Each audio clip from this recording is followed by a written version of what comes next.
I just got back from a killer brick session. I was holding 4.5 watts per kilo on the bike at 80 RPM. And I was really trying to focus on keeping my CDA down when I was in the aero bars. And then I jumped off the bike and I was holding 180 SPM and 150 BPM.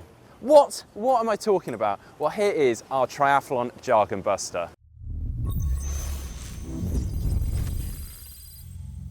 Right, let's start with a simple one, SBR, and it's just an acronym for swim, bike and run. Now you probably won't say this in a sentence, but you might text it. For instance, if your mate asks you if you want to go for a coffee and you can't make it, so you say, hey man, I've got a full day of SBR training. Next up, we have the brick session, and the origin of its name is a little bit cloudy. It could be an acronym, or it could be because it's what your legs feel like when you run off the bike. What we can tell you is that it's 2 disciplines back to back in quick succession, and it's a perfect training session. You can go from swim to bike or bike to run. Okay, the race distances, and the sprint distance is 750 meters swim, 20k bike and a 5k run. And then an Olympic distance is 1500 meter swim, 40k bike and then a 10k run. And then middle distance, or 70.3, is 1.9k swim, 90 kilometer bike and then a 21.1 kilometer run. And then for the full, or the Ironman, it's 3.8k swim, 180k bike and a 42.2 kilometer run. RPM stands for revolutions per minute, meaning the number of rotations your legs make per minute whilst on the bike. And then SPM stands for steps per minute, meaning the number of steps your leg makes per minute whilst running. And both of those terms, RPM and SPM, come under the umbrella term of cadence.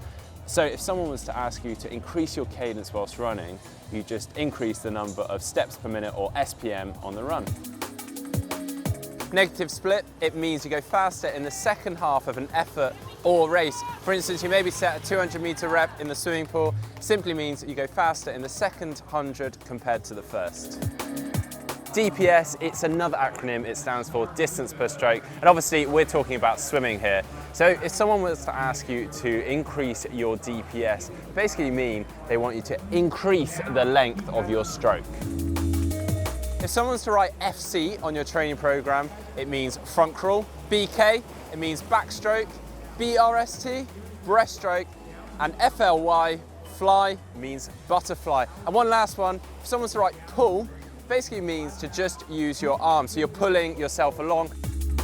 Fartlek is a type of training and it's specific to running. It actually stands for speed play in Swedish. So you mix fast-paced running with slow-paced running during a continuous run. An example would be to do 30 seconds fast, followed by 30 seconds easy, and then just keep repeating that for maybe 10 minutes during your run, but you keep it all continuous.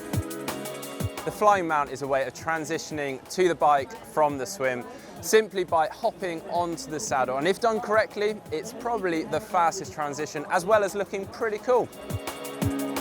You may hear people talk about DOMS, and DOMS stands for delayed onset muscle soreness. If you've been out on the bike, you've done a hard workout, or you've been in the gym, for instance, you may get DOMS. And this soreness is basically due to a breakdown of the muscle fibers. It will feel really bad for about 24 hours, but after a few days, it will start to reduce. DNS and DNF, neither are great. DNS stands for did not start and DNF stands for did not finish.